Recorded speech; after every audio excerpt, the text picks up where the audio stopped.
Assalamualaikum. Di sini kami akan mempresentasikan hasil kerja kelompok kami, yaitu tentang sejarah komputer generasi ketiga.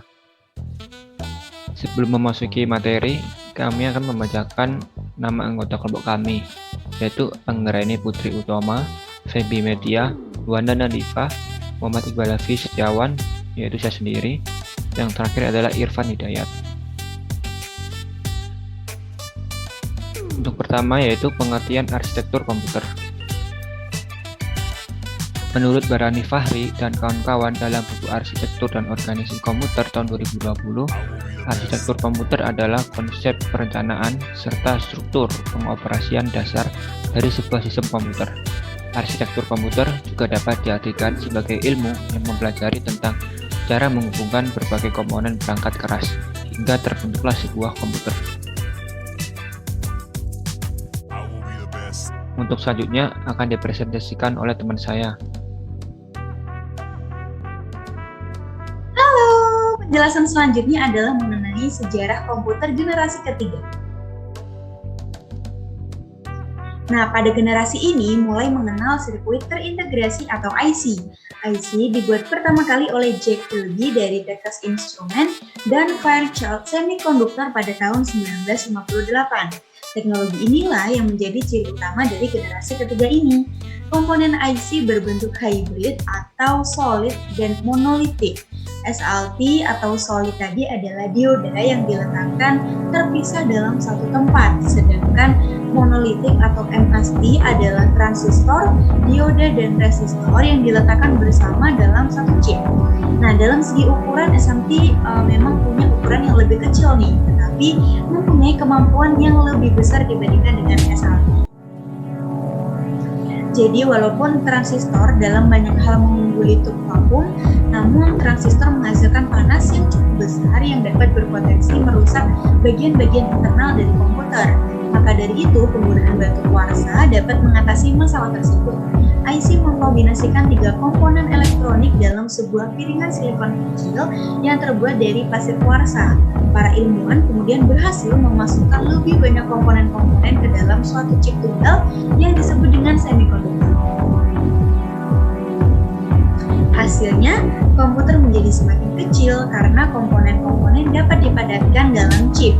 Nah, kemajuan komputer pada generasi ketiga lainnya adalah penggunaan sistem operasi yang memungkinkan mesin untuk menjalankan berbagai program yang berbeda secara serentak dengan sebuah program utama yang memonitor dan mengkoordinasi memori komputer.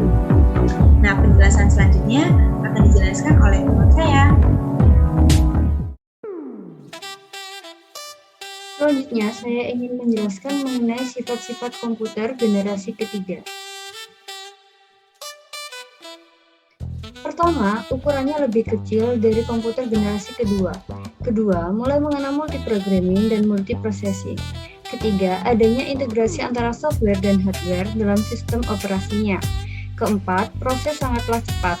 Kelima, kapasitas untuk menyimpan data lebih besar. Keenam, menggunakan teknologi small and medium scale integration. Selanjutnya, ada ciri-ciri komputer generasi ketiga.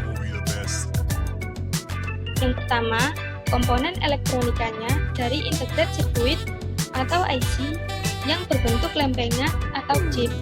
Yang kedua, program dibuat dengan bahasa tingkat tinggi, yaitu BASIC, Fortran, dan COBOL.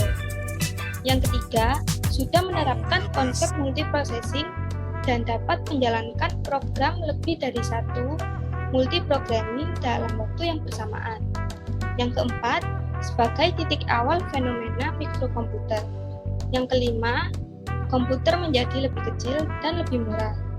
Kemudian yang keenam, konsep time sharing diperkenalkan. Kemudian selanjutnya akan dibacakan oleh teman saya. Baik, selanjutnya memasuki spesifikasi OS IBM. Di sini kami mencontohkan OS IBM 360 yang diluncurkan pada tahun 1964. Berikut adalah spesifikasinya. Yang pertama adalah set instruksi mirip atau identik.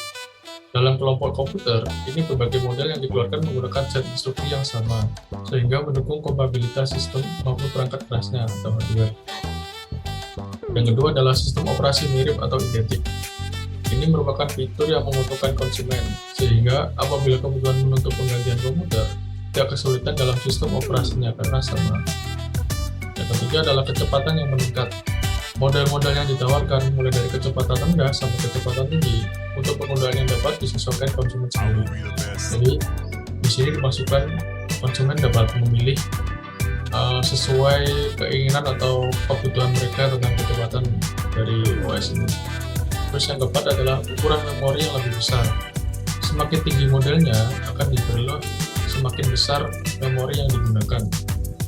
Terus yang terakhir adalah harga yang meningkat. Di sini semakin tinggi modelnya, maka harganya akan semakin mahal. Mungkin itu saja penjelasan dari kelompok kami tentang perkembangan generasi komputer ketiga. Apabila ada salah kata dan kurang enaknya presentasi dari kami, mohon dimaafkan. See you. Thank you semuanya.